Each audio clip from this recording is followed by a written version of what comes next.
let's give this a go. So I'm going to try to do a quick review lesson. So this is kind of going to be the format every day. Is I'll give you one little topic to work on, and I'll expect you guys, or I'll encourage you guys, to get on IXL whenever you can and practice that skill. And you guys can always email me, send me Google Classroom messages, and I'm happy to help you guys. All right, so let's start with adding integers. So we're going to go way back to September when we added integers. All right, so adding integers. All right, and the first case we dealt with was when the two integers had the same signs. So say we have -6 plus -8. All right, so we're adding two numbers. They're both negatives. So we have two things we need to remember. Step one, keep the sign. All right, so we're going to keep the sign. So we know our sum is going to be a negative because they're both negatives. So we know it's going to be a negative. Step two, add absolute values. Absolute value of -6 is 6. The absolute value of -8 is 8. 6 plus 8 equals 14. All right, therefore, our sum is going to be a -14. All right, so review the two steps, keep the sign, add the absolute values.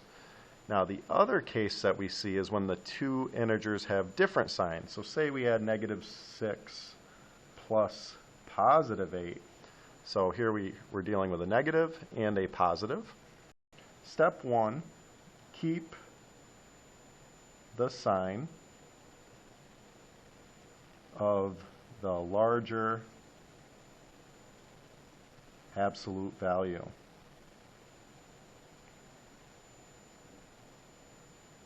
Keep the sign of the larger absolute value. Well, in this case, +8 has a larger absolute value than -6. So we know our sum is going to be a positive. So we keep the positive. Step two, subtract absolute values.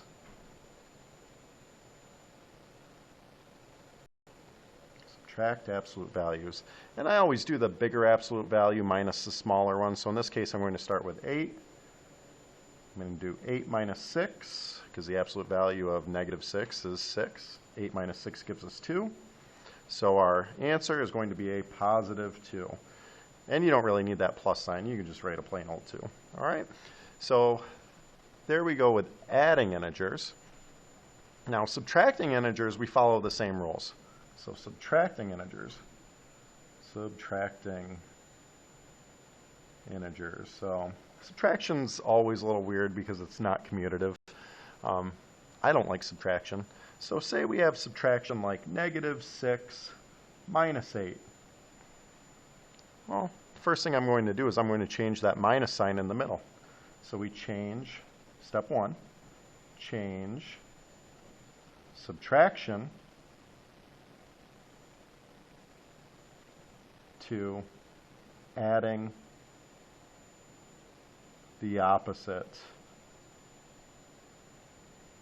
You might also think of this as adding a negative. So I'm going to rewrite this as -6 plus the opposite of 8, which is -8. All right, so -6 plus -8. Step two,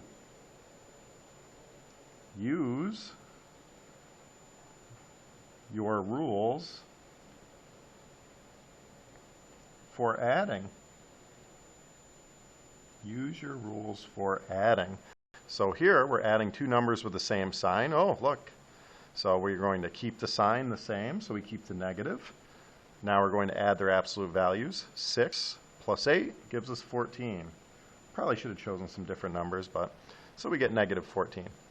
All right, so that's subtracting. We change the subtraction to adding the opposite. Then we use our rules for adding. Now, one of the harder subtracting cases is when we're subtracting a negative. So say we have -10 minus -5. All right, so we've got that double negative. All right, so I remember when we learned this, I said beware the double negative. And what I mean by that is minus a negative. So whenever you see that minus a negative, just think of adding. Negative 10 plus 5. Now we can go back to one of our rules. So right now we're adding two numbers with different signs. We have a negative 10 and a 5. Remember, we keep the sign of the larger. Which one is the larger? Negative 10. So our answer is going to have a negative. Now, since they have different signs, we are going to subtract their absolute values. We are going to do 10 minus 5, which gives us a 5. So in this case, negative 10 minus negative 5 is the same as negative 5. All right, so that reviews all of our adding and subtracting situations for integers. What you guys can all do now is you can all go to ixl.com. All right, use your usernames and passwords, which you guys all know. All right, and I actually sent mom and dad an email reminding them. And I would like you guys to work on the 7th grade math skill C9. So this is adding and subtracting. All right, we'll start off easy, guys. This is just a start. My goal is to review almost everything we've done this year, so that way when I see you guys again, we'll be sharp. All right, guys, so I'll talk to you soon. Feel free to email and send a message. Show up, hustle, repeat.